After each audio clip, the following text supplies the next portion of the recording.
Imagine um mundo virado de cabeça para baixo, onde o caos reina e os céus sangram fogo. Esta é a jornada angustiante de João, um homem escolhido para testemunhar o apocalipse que se desenrola diante de seus olhos. E se eu lhe dissesse que cada visão aterrorizante e criatura bizarra que ele encontrou não era apenas um pesadelo, mas uma profecia gravada no tempo? Fique por aqui enquanto desvendamos a linha do tempo desses eventos do fim dos tempos e exploramos o que eles realmente significam para o nosso futuro.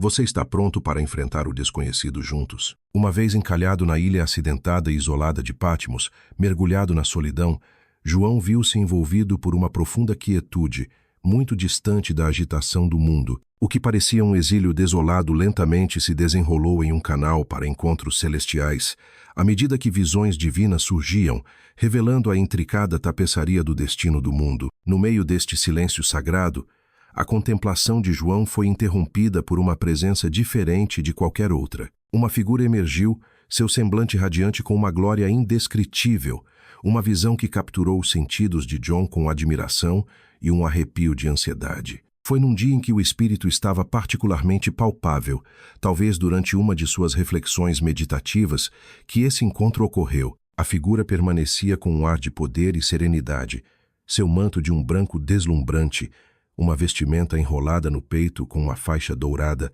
irradiando uma pureza brilhante demais para ser vista por olhos mortais. Sua cabeça e cabelos brilhavam brancos como neve recém-caída, sugerindo uma sabedoria que transcende o tempo e o espaço. Os olhos da figura eram como fogo ardente, não consumindo, mas iluminando. Eles não apenas enxergaram através da forma corpórea de John, mas penetraram na própria essência de sua alma, revelando cada canto sombrio com uma gentil insistência pela verdade. João caiu a seus pés, dominado pela majestade e pelo medo evocados pela figura, comparável a alguém que estava morto. Esta não foi uma visão comum, nem um mero profeta ou ser angélico. Com uma voz que ressoava como uma cascata de águas correntes, a figura se identificou. Era o Jesus ressuscitado, o Alfa e o Ômega, o primeiro e o último. A voz carregava ecos de autoridade e conforto, assegurando a João que não temesse, pois esta visão era uma revelação, um farol para a compreensão das realidades divinas ainda por revelar. Nesta revelação inicial, a riqueza simbólica preparou o cenário para as profecias futuras. Jesus, segurando 7 estrelas na mão direita e caminhando entre 7 castiçais, apresentou a João a linguagem simbólica que permearia toda a experiência. Os candelabros, representando as igrejas, indicavam que a presença divina estava no meio das comunidades de fé, guiando, vigiando e nutrindo apesar das adversidades externas. As estrelas, significando os anjos ou mensageiros para estas igrejas, representavam a tutela celestial concedida a estas congregações, assegurando que nenhum poder poderia romper esta ligação divina. A visão de Patmos não foi apenas uma epifania pessoal para João, foi o nexo, dando origem à narrativa escatológica que se seguiria. Este panorama expandiu-se para além do tempo, revelando uma intrincada coreografia de justiça divina, salvação e renovação final da criação. Serviu como um lembrete de que, mesmo no isolamento ou no exílio, os encontros divinos podem elevar a compreensão e o propósito humanos, revelando verdades mais profundas da existência e do destino. Neste cenário profundo, a experiência de João lembrava tradições proféticas locais solitários, sejam desertos ou ilhas, onde o mundo material é despojado, deixando apenas a presença individual e divina para comungar em pureza não filtrada. As imagens fantásticas das visões de João foram ao mesmo tempo uma continuação e uma transformação daquela venerável tradição, repleta de mistérios que deixariam perplexas e intrigariam gerações. Ao ponderar sobre a visão de Patmos, considere que cada símbolo e palavra proferida não foi apenas destinada à clareza de João, mas dirigida à humanidade como um todo. Estas escrituras não foram dadas para ofuscar a verdade, eram convites celestiais para viajar mais profundamente nos reinos espirituais e compreender as mensagens eternas guardadas em suas dobras. Cada elemento visionário era uma pincelada na tela divina, retratando histórias de esperança, redenção e o eventual triunfo do bem sobre o mal. A figura que João encontrou neste momento extraordinário foi ao mesmo tempo um conforto pessoal e um arauto cósmico, afirmando o plano divino em meio à confusão e ao caos.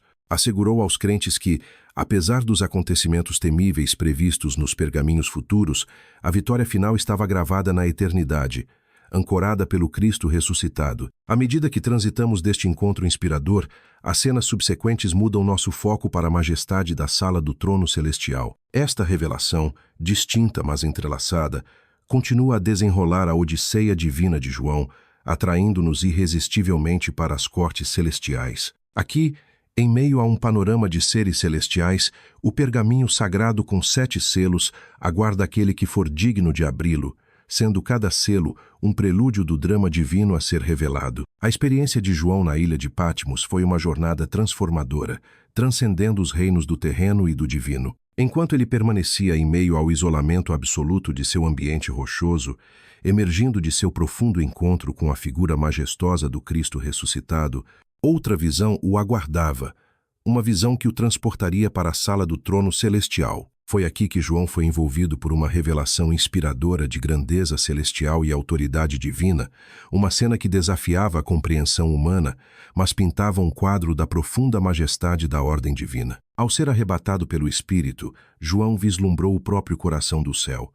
Diante dele havia uma vasta extensão repleta de uma luz indescritível, no centro da qual estava um trono de esplendor inimaginável. O trono não era apenas um objeto de governo, mas o próprio epicentro da soberania divina. A presença de Deus emanava dele, um brilho luminoso que eclipsava o sol, irradiando tons de esmeralda e jaspe, um arco, íris circundando o trono como um testamento da eterna aliança e misericórdia de Deus. Neste tribunal celestial, João contemplou 4 criaturas vivas extraordinárias, cada uma adornada com uma forma que ecoava a imagem da criação de Deus, um leão, um boi, um homem e uma águia. Esses seres não eram apenas guardiões do trono, mas emissários vitais da santidade divina, proclamando perpetuamente a glória de Deus. Seu canto incessante de Santo, Santo, Santo, Senhor Deus Todo-Poderoso, que foi, que é e que há de vir, reverberou pela sala do trono,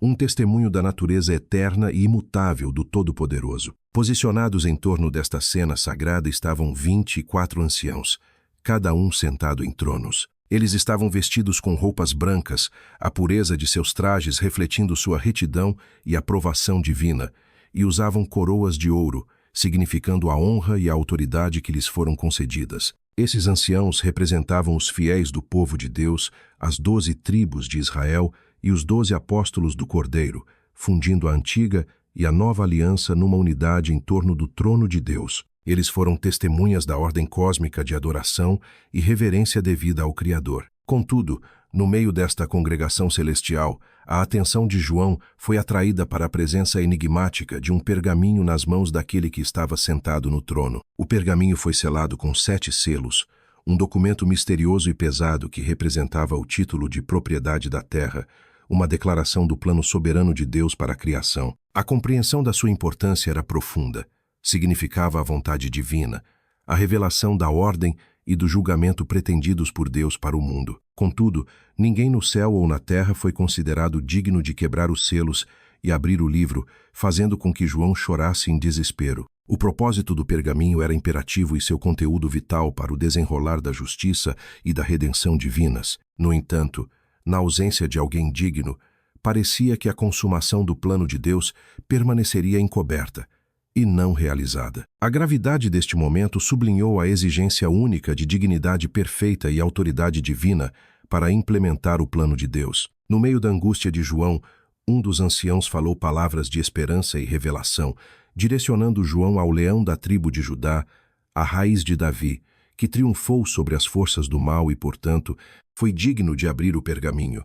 Foi então que João contemplou um cordeiro no centro da sala do trono, sintetizando o paradoxo final do poder através do sacrifício. O cordeiro, trazendo as marcas de ter sido morto, representava Cristo, o cordeiro sacrificial de Deus, que por sua morte e ressurreição garantiu a redenção para a humanidade e a autoridade sobre a criação. Este momento crucial destacou uma verdade profunda consagrada na sala do trono celestial, a convergência de justiça, misericórdia e redenção encontrada somente em Cristo. Na corte celestial irrompeu o cântico dos redimidos, um coro vívido louvando a dignidade incomparável do Cordeiro, reconhecendo-o como o fulcro sobre o qual gira o plano divino. Esta adoração celestial reconhecia não apenas o triunfo do Cordeiro, mas também o seu governo e a sua capacidade única de abrir o pergaminho e desvendar o fim designado da história. Assim, dentro dos limites enigmáticos da sala do trono celestial, foi confiada a João a revelação do livro e dos seus selos e a garantia de que o plano soberano do céu para a terra se desenrolaria sob a autoridade do Cordeiro. Esta visão não era apenas sobre adoração celestial, mas um prelúdio ativo para os julgamentos e vitórias que começariam a desvendar-se à medida que os selos fossem abertos, uma coreografia divina definida para sincronizar com o grande arco da história. Enquanto João estava diante desta cena de tirar o fôlego, ele se lembrou das verdades abrangentes que definem a realidade do reino de Deus, sua autoridade suprema, o louvor sem fim e a redenção sacrificial oferecida por meio de Cristo. A visão da sala do trono celestial representa um convite e uma garantia, um vislumbre da ordem divina que assegura a João e a todos os crentes a soberania invencível e justa de Deus, preparando o cenário para as revelações subsequentes que se desenrolarão com a quebra dos 7 selos. À medida que Jesus começa a abrir os selos do misterioso pergaminho que tem nas mãos, João, o visionário vidente do Apocalipse, prepara-se para a revelação de um drama cósmico que se desenrolará diante dos seus olhos. Cada quebra do selo pelo Cordeiro, que foi considerado digno de desvendar o futuro, provoca ondas na expansão da visão de João, revelando uma ordem de acontecimentos que assinalam tumulto e transformação numa escala sem precedentes. Aqui reside a narrativa dos 7 selos, parte integrante da grande tapeçaria de profecia que percorre o livro do Apocalipse. Na abertura do primeiro selo, João vê um cavalo branco. Seu cavaleiro segura um arco e recebe uma coroa, cavalgando como um conquistador empenhado em conquistar. Esta imagem é simbólica, falando do tema predominante de conquista e vitória, mas com um tom sinistro. A coroa sugere autoridade e o arco é emblemático da guerra e do poder. Este cavaleiro pode representar o anseio de domínio das nações, um desejo antigo que alimentou inúmeros conflitos humanos. A conquista aqui pode ser ideológica ou literal, mas o seu objetivo é singular, subjugar e prevalecer. Quando o segundo selo é quebrado, a cena revela um cavalo vermelho de fogo. Este cavaleiro empunha uma grande espada, simbolizando a guerra e a remoção da paz da terra. É uma imagem vívida do conflito generalizado que assola a humanidade, onde irmão se volta contra irmão e o frágil verniz da civilização desmorona sob o peso do conflito. Este cavaleiro pode simbolizar as convulsões internas e externas que surgem da discórdia e da inimizade, pintando um quadro nítido do futuro do mundo entrelaçado com o ciclo de violência. Com o terceiro selo, João vê um cavalo preto e seu cavaleiro segura uma balança na mão. Uma voz declara que o salário de um dia mau será suficiente para uma medida de trigo ou 3 medidas de cevada. Esta visão significa fome, escassez e turbulência econômica, sendo a balança uma metáfora para o comércio e as mercadorias. A fome segue-se à guerra como um espectro, afetando não apenas os corpos, mas também as economias, levando a desigualdades onde poucos enriquecem à custa das massas. Aqui é uma crítica flagrante à disparidade que prospera num mundo dividido pela alocação de recursos e pela ganância. Após a abertura do quarto selo, surge o cavalo amarelo, com seu cavaleiro chamado Morte, seguido de perto por Eides. Juntos, eles recebem autoridade para matar pela espada, pela fome, pela peste e pelas feras da terra. Esta sequência significa o culminar dos poderes dos cavaleiros, a sombra da mortalidade que paira sobre a destruição sem sentido causada à humanidade. A morte,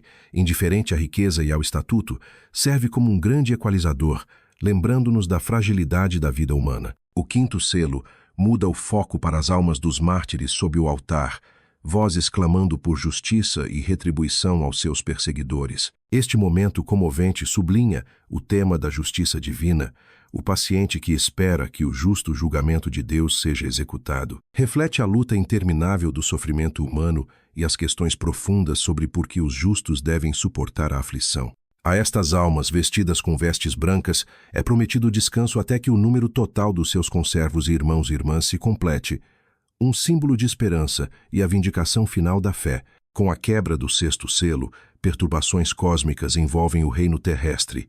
Um grande terremoto, o sol escurecendo, a lua tornando-se como sangue e estrelas caindo na terra. A natureza, uma testemunha silenciosa dos feitos da humanidade, reflete agora a agitação e a agitação dentro de si. Este evento cataclísmico causa medo nos corações de todos, desde reis até plebeus, levando-os a procurar refúgio da ira divina. Serve como um lembrete poderoso. Até a criação geme por redenção, aguardando a revelação da nova ordem de Deus. Finalmente, há uma pausa antes do sétimo selo, um momento de quietude, enquanto a narrativa se suspende à beira de uma nova fase, o desdobramento das 7 trombetas que o aguarda. Este silêncio é profundo, um suspiro antes que o crescendo do julgamento continue. É um momento de introspecção para toda a criação, um reconhecimento da gravidade do que foi testemunhado até agora. Ao vivenciar os 7 selos, a visão revela não apenas os desastres cronológicos que estão por vir, mas oferece uma visão sobre a condição espiritual da humanidade. É um chamado à reflexão e ao arrependimento, exortando os crentes a manterem firmemente a sua fé em meio às provações. Dentro destes julgamentos reside uma promessa de renovação final, uma esperança escatológica enraizada no regresso garantido da justiça, da paz e da restauração à terra de Deus. O silêncio no céu paira pesadamente enquanto o 6º selo cede ao seu destino, abrindo caminho para o toque sinistro das 7 trombetas. Dentro da revelação, cada uma dessas trombetas, anunciadas por um anjo, atua como um arauto da calamidade, tecendo uma tapeçaria de caos e ira divina que envolve a terra. Mais do que mera fanfarra celestial, estes toques de trombeta sinalizam tribulações futuras, reminiscentes das pragas do Egito, mas ampliadas a proporções globais. À medida que o domínio terreno se prepara, o cenário está montado para uma revelação de destruição, cujos ecos ressoam tanto na história como na profecia. A primeira trombeta soa, desencadeando uma chuva ardente de granizo e sangue. Este enigma deixa 1/3 da vegetação mundial arrasada, um golpe devastador para o ecossistema. As analogias aqui traçadas são paralelas às cinzas que se seguiram à devastação nuclear, onde tempestades de fogo incineram florestas, deixando uma desolação desenfreada que desnuda a terra. A imaginação moderna imagina paisagens devastadas pela precipitação radioativa, onde o manto verde da natureza é reduzido a cinzas. A imagem do sangue evoca a violência inerente a tal destruição, apontando para uma maior fome espiritual, a tábua de salvação do sustento da humanidade consagrada na natureza, agora precariamente cortada. A segunda trombeta segue rapidamente, com uma massa colossal em chamas, semelhante a uma montanha, lançada no mar. Instantaneamente, 1/3 dos oceanos é transformado em sangue, e a vida aquática perece em massa. Tal cataclismo evoca visões de erupções massivas ou talvez do impacto catastrófico de um asteroide. Ambos os cenários capazes de induzir marés apocalípticas e águas tóxicas, inaugurando uma sentença de morte marítima. As águas outrora vivificantes tornam-se um amargo lembrete de julgamento, uma metáfora comovente para a dependência da humanidade num mundo frágil, que agora trai a sua confiança, servindo como um mero reflexo da desolação espiritual. Com a terceira trombeta, um objeto celeste, o absinto, cai nas águas doces da terra, contaminando rios e nascentes. As consequências são assustadoras à medida que a água potável sucumbe ao amargor, tornando a vida insustentável. Tanto para os antigos como para os modernos, esta é uma perspectiva aterradora. A água doce, símbolo de vida e pureza, tornou-se agora uma poção letal. O eco escatológico aponta para os medos modernos, de derrames químicos ou contaminações radioativas, onde o literal se torna simbólico. Águas amargas sussurram sobre corações inalterados, destinos desalinhados com a divindade. Ao ressoar a quarta trombeta, o cosmos estremece.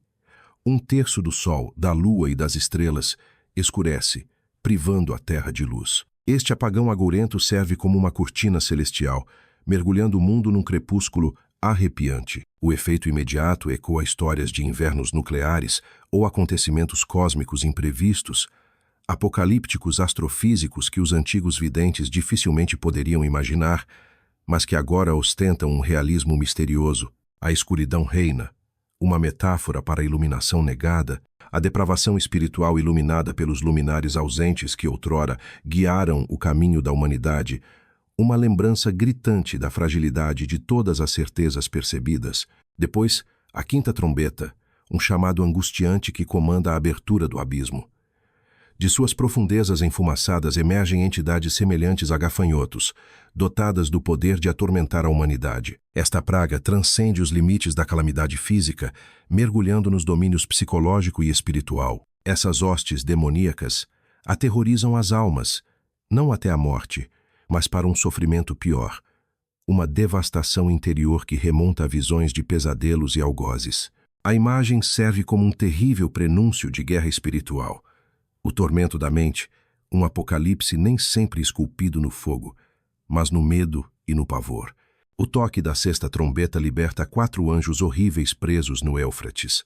A sua missão é sombria: libertar uma cavalaria de 200 milhões de homens para eliminar 1/3 da humanidade. A visão profética revela cenas de destruição em massa e de guerra que ressoam com o medo de um conflito global. Os paralelos modernos podem incluir batalhas travadas com armas de destruição maciça, cenários onde a sobrevivência se torna dependente não apenas da força, mas do alinhamento com a proteção divina. Esta tragédia apresenta a dura realidade da propensão da humanidade para a violência, sublinhada por uma sagacidade espiritual que há muito foi adiada. No entanto, através desta sequência implacável, um significado mais profundo sustenta estas convulsões cósmicas e terrestres. Um apelo urgente ao arrependimento e ao despertar. À medida que cada trombeta soa, é um chamado divino à introspecção, implorando à humanidade que navegue além dos destroços em direção à reconciliação e renovação espiritual. Os ecos das Escrituras ilustram não apenas a destruição, mas também a prioridade mais profunda da redenção, uma visão de transformação que exorta a humanidade a recuperar a harmonia divina no meio da cacofonia do cataclismo. Estes julgamentos de trombeta tecem, portanto, uma complexa tapeçaria de reflexões meditativas e insights proféticos, uma jornada menos sobre o fim e mais sobre o caminho para a redenção. Eles levam a humanidade a considerar o peso das suas escolhas, a procurar uma metanarrativa espiritual que transcenda as aflições temporais. A esperança ressonante através destas provações é de renovação transformadora, uma peregrinação que, mesmo nas horas mais sombrias, convida o mundo a uma maior compreensão.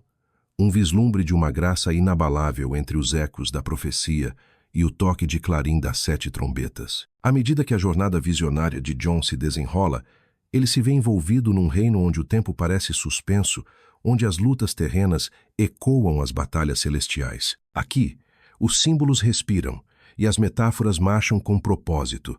Seus olhos caem sobre uma maravilha, uma mulher vestida de sol, parada na lua com 12 estrelas formando uma coroa acima de sua cabeça. Ela parece digna e terrível, uma figura radiante trabalhando para dar à luz um filho. As dores do nascimento se entrelaçam com um conflito cósmico enquanto um grande e ardente dragão vermelho espreita, suas intenções sinistras, sua aparência assustadora com 7 cabeças e 10 chifres, cada um coroado, pronto para devorar sua prole no momento em que surgir. João entende nesta visão uma alegoria, um retrato da antiga luta entre Israel, representado pela mulher, e o adversário, conhecido como Satanás, representado pelo dragão. O filho da mulher, destinado a governar as nações com um cetro de ferro, simboliza o Messias, nascido para trazer a salvação e conduzir a humanidade ao arrependimento. Mas antes que o dragão se apodere da vida inocente, a criança é arrebatada para Deus e para o seu trono, enquanto a mulher foge para o deserto, santuário preparado por Deus, onde será alimentada durante 1,26 dias. Esta cena desvenda camadas de guerra espiritual e providência divina, traçando paralelos entre tribulações terrenas e intervenções celestiais. O dragão, agitado e frustrado, muda seu foco. Ele trava a guerra não apenas contra a mulher, mas também brinca com a noção de domínio sobre aqueles que seguem os mandamentos de Deus e o testemunho de Jesus Cristo. As descrições de João pulsam com intensidade dramática, capturando o desenrolar dos acontecimentos com um simbolismo vívido. À medida que João processa a exibição do conflito antigo, sua visão o leva à ascensão de outra figura ameaçadora, a besta. Emergindo de um mar caótico, esta criatura tem em seu semblante uma semelhança com o dragão. Terror apocalíptico moldado em forma. Possui 7 cabeças e 10 chifres, e em cada chifre um diadema, ecoando o poder real. Sua aparência é conglomerativa, lembra um leopardo com pés de urso e boca de leão.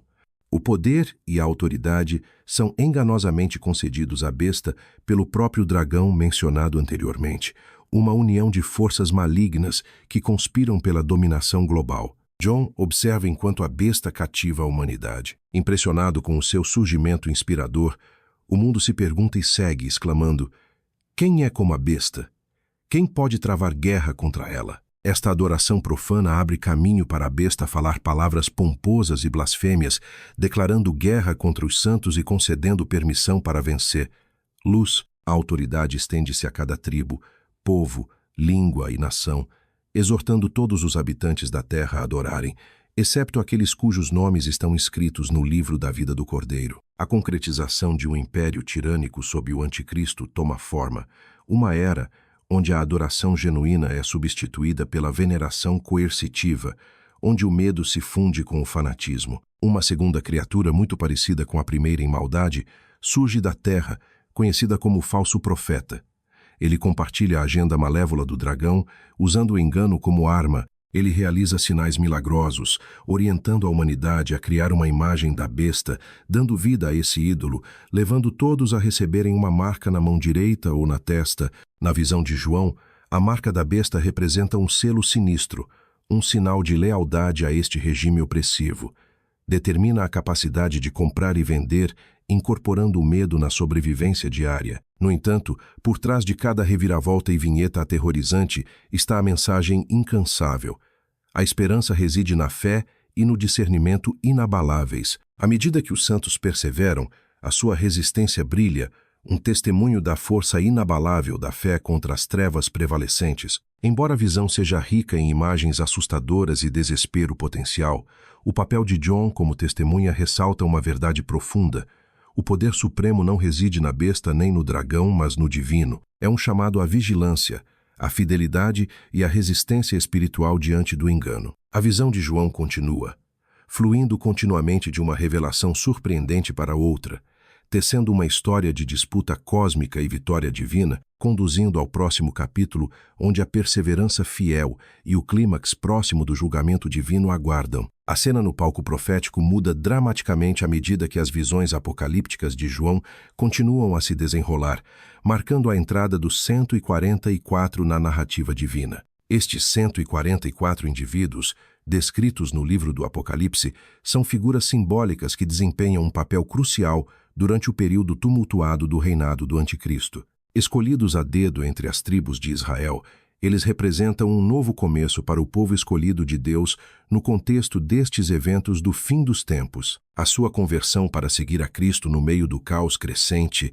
significa esperança e redenção, iluminando um caminho através das trevas lançadas pelo governo opressivo do Anticristo. Esses indivíduos não são convertidos comuns.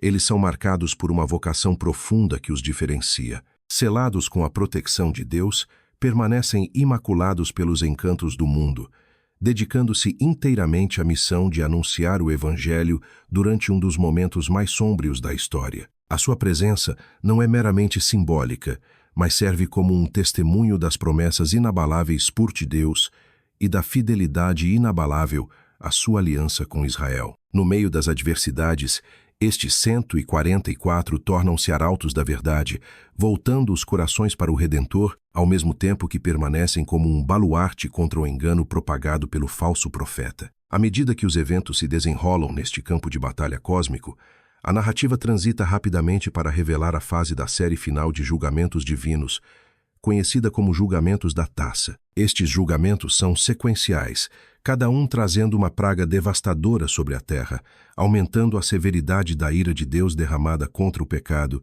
e a rebelião que caracterizam esta era. Os julgamentos das taças, ao contrário dos seus antecessores, os selos e as trombetas, representam o culminar da justa indignação de Deus, sinalizando uma marcha irreversível em direção ao fim da sua ira. A primeira taça derrama uma aflição dolorosa sobre aqueles que carregavam a marca da besta em paralelo com a lealdade que declararam ao Anticristo. Uma ferida grave, implacável e incurável torna-se uma manifestação física de decadência espiritual e impenitente. Esta praga serve como um lembrete sombrio das consequências de se afastar da graça de Deus, reforçando a urgência do verdadeiro arrependimento no meio do caos crescente. Em seguida vem a segunda tigela, transformando o mar em uma cena horrível de morte e decadência. Todas as criaturas vivas nas suas profundezas perecem, perturbando os ecossistemas e os meios de subsistência humanos que dependem destas águas. Este julgamento sublinha a interligação da criação e a dependência da humanidade da administração divina, destacando as consequências quando a humanidade vive em rebelião contra o Criador. A terceira tigela derrama seu conteúdo nos rios e nas nascentes, transformando-os em sangue. Replicando a imagem das pragas do Antigo Egito, este julgamento serve como um lembrete da retribuição divina e da justiça prestada contra os santos e profetas perseguidores. É uma equivalência assustadora, pois os fluxos da vida tornam-se símbolos da morte, incitando os restantes habitantes da terra a reconhecerem a fonte da verdadeira água viva. A quarta tigela inaugura uma intensidade sem precedentes, o calor escaldante do sol. Esta exposição implacável queima os habitantes da terra, despojando-os do conforto da normalidade e deixando claro o imediatismo da vulnerabilidade humana contra o poder divino. No entanto, em vez de provocar arrependimento, esta praga vê a humanidade amaldiçoar a Deus pela sua situação, mostrando a duradoura dureza de coração de muitos.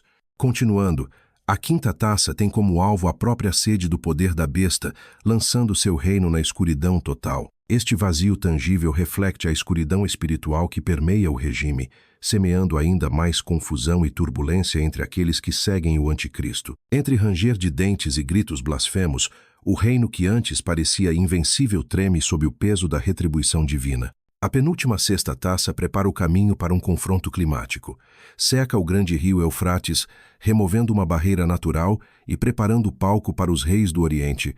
Este ato discreto põe em movimento os acontecimentos que conduzem ao Armagedon, reunindo forças sem saber para encontrar o seu fim sob a bandeira oposta a Deus. É uma manobra estratégica no jogo de xadrez cósmico da justiça divina. Finalmente, a sétima taça completa a série com eventos estupendos, relâmpagos, estrondos de trovões e um abalo sísmico tão grande que reconfigura paisagens, derruba cidades e divide montanhas. Babilônia, a cidade simbólica, enfrenta seu julgamento pré-ordenado, precursor da narrativa temática que aguarda o próximo capítulo. Cada julgamento se baseia no anterior, criando uma pressão crescente à medida que o fim se aproxima. Ao longo destes julgamentos angustiantes, os 144 permanecem como um farol de fidelidade no meio do caos. O seu compromisso inabalável, mesmo face a adversidades surpreendentes, é emblemático do triunfo espiritual que pode, e irá, brilhar através das sombras mais profundas da tribulação. À medida que a terra geme sob o peso destas pragas, elas proporcionam vislumbres da promessa eterna que aguarda aqueles que perseveram. A vida eterna com o Cordeiro que foi morto, vitorioso sobre todas as trevas. Após a revelação dos 144 fiéis e o desencadeamento dos julgamentos finais e sombrios, a narrativa muda dramaticamente para se concentrar numa visão crucial e assustadora: a queda da Babilônia. Esta cidade repleta de símbolos ergue-se não como uma mera relíquia antiga, mas como uma grande representação da decadência moral sistêmica, da corrupção e da rebelião moral do mundo contra Deus. Torna-se um ponto focal para a culminação iminente da justiça divina. Um julgamento ardente que, em última análise, permanece como um prenúncio do último e épico confronto entre Cristo e as forças do mal. A alegoria da Babilônia oferece camadas de visão profunda sobre a relação da humanidade com o pecado, o poder e a redenção. Nesta visão, Babilônia não é apenas uma cidade, é a personificação de tudo o que desafia a ordem e a justiça divinas.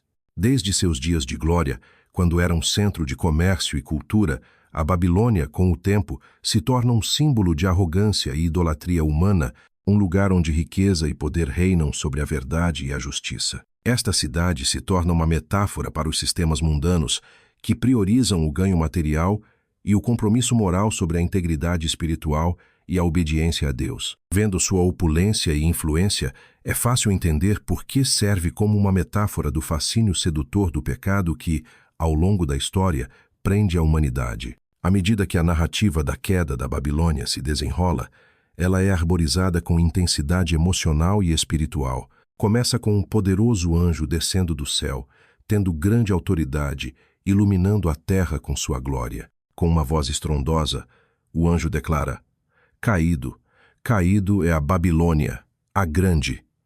Essa repetição ressalta a certeza e a iminência do destruidor da Babilônia. A majestosa fachada da cidade desmorona, expondo-a como um local de moradia para demônios e um assombro por todo espírito impuro e pássaro impuro. O véu é levantado, revelando a verdadeira natureza da Babilônia, marcada e corrompida por sua iniquidade. A queda da Babilônia é descrita como um julgamento cataclísmico, simbólico de um acerto de contas espirituais que sacode os próprios fundamentos dos sistemas da terra. Seu esplendor deslumbrante é retirado, deixando nada além de ruína e lamentação. Saia dela, meu povo, é o chamado divino para aqueles que prendem-se ao alcance da Babilônia, um apelo pedindo aos crentes que se separem das estruturas infestadas do sim do mundo, protegendo-se do julgamento iminente. É uma chamada não apenas para a partida física, mas para uma separação espiritual mais profunda dos valores e práticas que a Babilônia simboliza. O julgamento sobre a Babilônia é retratado com uma finalidade esmagadora. O mundo lamenta como as chamas da ira divina envolvem o que antes era considerado indestrutível e eterno. Os comerciantes lamentam o colapso de seus impérios comerciais e os reis lamentam a perda de sua grandeza. Mas é tarde demais, a hora do julgamento da Babilônia chegou. A imagem da destruição da Babilônia serve como um lembrete da natureza transitória do poder e da glória terrestre, contrastada contra o eterno reino de Deus. A desolação da Babilônia ressoa profundamente, ecoando a voz da justiça divina que não ficará em silêncio diante da injustiça. Para aqueles que estudam essa destruição simbólica, há camadas de sabedoria espiritual e aviso para serem obtidas. A narrativa lembra os crentes do poder sedutor das iscas mundanas e convida à introspecção sobre onde estão as verdadeiras alianças, seja com o reino temporário e fugaz do homem, ou o reino de Deus duradouro. Ele exige uma vida de discernimento, pedindo uma rejeição de sistemas e valores que se opõem à vontade divina e um compromisso constante com a integridade espiritual e o propósito divino. E, no entanto, a queda da Babilônia serve como mais do que apenas um aviso. É um precursor de esperança para a promessa divina cumprida. O julgamento da Babilônia anuncia a preparação para o confronto final entre o bem e o mal, preparando o cenário para o retorno triunfante de Cristo. Ele garante aos crentes que, apesar do aparente triunfo do mal, a justiça de Deus prevalecerá, o mal enfrentará seu acerto de contas, e os fiéis testemunharão o estabelecimento de uma ordem nova, pura e incorruptível. À medida que nos aproximamos do retorno final de Cristo, a destruição da Babilônia é um lembrete comovente do poder e da justiça de Deus. Isso tranquiliza os crentes que suas lutas contra a deterioração moral não são em vão e que Deus acabará resgatando o mundo da corrupção. Com a queda da Babilônia, o caminho é pavimentado para o desdobramento de eventos maiores e esperançosos, onde as forças das trevas serão finalmente vencidas e a própria criação testemunhará a glória da restauração divina através do retorno de Cristo. Assim, na queda simbólica da Babilônia, vislumbres da promessa inabalável de Deus de redenção e justiça brilham através das sombras, pedindo aos crentes que permaneçam firmes na fé e resolutam em sua esperança, preparando-se para o glorioso desdobramento do reino de Deus. Essa narrativa nos convida a refletir sobre as realidades espirituais mais profundas em jogo e nos desafia a olhar além das ruínas da Babilônia para a promessa divina de novos começos, um mundo restaurado, renovado e transformado pelo retorno de Cristo. As imagens vibrantes da revelação se desenrolam com precisão surpreendente, pois narra os eventos após a queda da Babilônia. Enquanto a poeira se acalma com um julgamento ardente sobre a cidade simbólica, representando o sistema global de corrupção e engano, ocorre uma transição significativa, esmagando o retorno inspirador de Cristo. Este evento monumental sinaliza não apenas o culminar de profecias tão esperadas, mas também o confronto final entre a luz divina e as forças das trevas. No livro do Apocalipse, a visão profética de John pinta uma cena dramática e fascinante, os céus abertos, revelando uma figura deslumbrante e majestosa, Jesus Cristo, arrastando um cavalo branco. Glorificado e triunfante, ele não retorna como servo que sofre de seu ministério terrestre, mas como o Rei vitorioso dos reis e o Senhor dos senhores. Seus olhos brilham como fogo, sua cabeça adornada com muitas coroas, e seu manto mergulhou no sangue, simbolizando seu sacrifício e vitória sobre o pecado e a morte. Inscrito nele estão nomes que afirmam sua autoridade e poder supremo, e um exército de santos o segue, vestido de linho branco, indicativo de pureza e justiça. Este exército celestial, composto por crentes, acompanha a Cristo não em uma batalha de armas físicas, mas com fortaleza e fé espirituais. A espada que procede de sua boca, sua palavra, é a arma definitiva que derrota o mal, enfatizando o poder incomparável da verdade divina sobre o engano e a maldade. Aqui está a mensagem monumental: a batalha não é nossa, mas o Senhor, e a vitória reside na verdade de sua palavra, que é eternamente vitoriosa sobre todas as mentiras. Quando Cristo retorna, ele confronta a besta, o falso profeta e seus exércitos reunidos, representações simbólicas das forças do mal. Com um mero respiração da boca, ele os oblitera, mostrando a supremacia sem esforço do poder divino sobre a oposição maligna. Esse triunfo simboliza o cumprimento de promessas transmitidas por idades passadas, ecoando as profecias do Antigo Testamento e validando a esperança e a antecipação que as acompanharam por gerações. Central para essa narrativa é a ligação de Satanás, o grande enganador. Um anjo desce do céu exercendo uma grande cadeia, ligando Satanás por 1000 anos, um milênio simbólico durante o qual Cristo reina na terra. Essa ação significa não apenas o julgamento sobre aquele que orquestrou o caos e a rebelião, mas também um alívio para a terra, uma era de paz, justiça e regra divino sem precedentes. As imagens de Satanás sendo lançadas no abismo, trancadas e seladas, retrata o fim definitivo de suas tentativas incessantes de enganar e destruir. Durante esse milênio, os crentes reinam com Cristo, participando de um período marcado pela renovação e restauração. Esse reinado é emblemático da vitória final do crente em Cristo, uma época em que a justiça prevalece e o propósito divino floresce. É um lembrete comovente da transformação possível, quando a piedade e a governança divina determinam a ordem da vida. Os crentes de todas as nações estão unidos em adoração, celebrando não apenas a libertação do mal, mas a presença de Cristo entre elas, uma comunhão tangível e gloriosa até então invisível. No entanto, a narrativa não termina durante esse reinado de 1000 anos. Com o fim do tempo, o ato final de rebelião se desenrola. Satanás, libertado brevemente de seu confinamento, retoma sua campanha para enganar. Ele reúne nações na tentativa de agredir o povo santo de Deus. No entanto, essa rebelião é destinada ao fracasso. O fogo divino desce do céu, consumindo as forças inimigas e selando seu destino. Essa derrota final de Satanás mostra o poder incomparável de Deus, afirmando que o mal, por mais persistente ou difundido, não pode suportar seu santo fogo. Este capítulo da visão de Revelation, portanto, serve como uma prova da supremacia do reinado de Cristo, um reinado baseado em justiça, verdade e justiça. É um lembrete vívido da batalha espiritual em andamento, contrastando o poder da luz divina contra a persistente escuridão, uma escuridão que finalmente sucumbe à luz eterna do amor e senhorio de Cristo. Como os crentes refletem sobre essa narrativa épica, ela inspira esperança e determinação. Encontramos encorajamento dentro dessas palavras para viver de acordo com a verdade divina, para ser firme na fé, sabendo que a batalha final já foi vencida. O retorno de Cristo simboliza não apenas o triunfo sobre o mal, mas a promessa de uma nova era, um reino sagrado onde o amor, a justiça e a paz de Deus prevalecem eternamente. Enquanto aguardamos o novo capítulo de uma nova criação, este evento profundo e transformador serve para ancorar nossa esperança na glória de seu retorno. Após o retorno triunfante de Cristo e o acaleiro da rebelião final de Satanás, uma profunda transformação se revela na narrativa de Revelação, a criação de um novo céu e uma nova terra.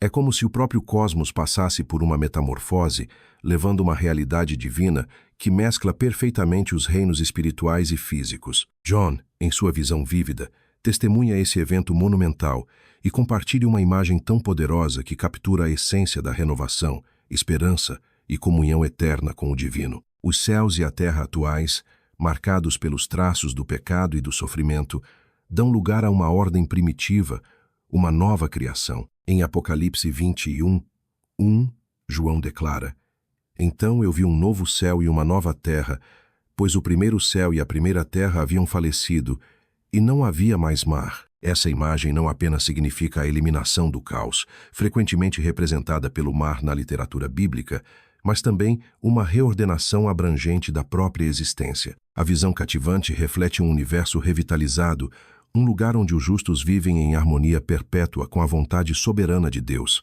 A chegada da Nova Jerusalém, descendo do céu como uma noiva adornada por seu marido, marca um momento crucial nesta criação recém-estabelecida. Apocalipse 21:2 descreve esta cidade celestial como inimaginavelmente bonita, um símbolo da glória divina e a promessa de Deus cumprida. Nesta cidade magnífica, as barreiras entre Criador e criação se dissolvem. É nesse contexto que Apocalipse 21:3 ressoa com o anúncio monumental.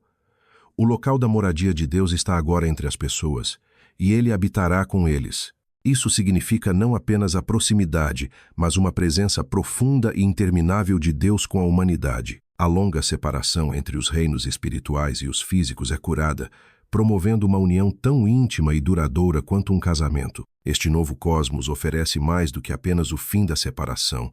Isso anuncia um estado eterno de alegria e realização. John escreve em Apocalipse 21:4: Ele limpará todas as lágrimas dos olhos deles. Não haverá mais morte ou luto, choro ou dor, pois a velha ordem das coisas passou. A promessa encapsula a erradicação da tristeza, um forte contraste com as tribulações na vida mortal. Essa nova criação é desprovida de sofrimento e desespero que uma vez ofuscou a experiência humana. É a consumação final do plano redentor de Deus, onde os crentes encontram descanso e felicidade eternos em sua presença. Dentro das paredes da Nova Jerusalém, pedras preciosas e ouro puro espelham o esplendor e a pureza do artesanato divino, enquanto a ausência de um templo físico enfatiza a onipresença de Deus. Apocalipse 21:22 atesta isso afirmando: Eu não vi um templo na cidade, porque o Senhor Deus Todo-Poderoso e o Cordeiro são seu templo. A glória de Deus permeia todos os cantos, iluminando a cidade e seus moradores, conforme observado em Apocalipse 21:23. A cidade não precisa do sol ou da lua brilhar nela, pois a glória de Deus lhe dá luz, e o Cordeiro é sua lâmpada. Essa luz, divina e eterna, convida os que estão dentro da comunhão ininterrupta com Deus. A descrição vívida da Apocalipse da Nova Jerusalém se estende além de sua beleza física para significar a vida abundante que ela oferece. O rio da água da vida, descrito em Apocalipse 22:1, flui com pureza e vitalidade, alimentando a árvore da vida, que leva frutos continuamente para a cura das nações. Essa imagem de abundância e cura ressalta a integridade da obra redentora de Deus, onde a paz e a prosperidade reinam sem fim. No grande tema do Apocalipse, a nova criação representa o cumprimento da promessa inabalável de Deus de salvação e restauração. Ele transmite um futuro em que os crentes são convidados para um relacionamento eterno com o Criador, invocando um profundo senso de esperança e propósito. Ele chama cada alma para refletir sobre seu relacionamento com Deus e incentiva uma vida de fé e comprometimento em meio a essa existência terrena atual. Mesmo agora, a antecipação de tais promessas divinas pode transformar as realidades atuais, inspirando os crentes a viver na luz e na graça do futuro reino previsto por João. Assim, a nova criação não é apenas uma aspiração por uma realidade distante, mas uma profunda garantia de que o objetivo final de Deus é habitar entre seu povo para sempre, em uma existência criada novamente, uma visão transformadora e eternamente alegre.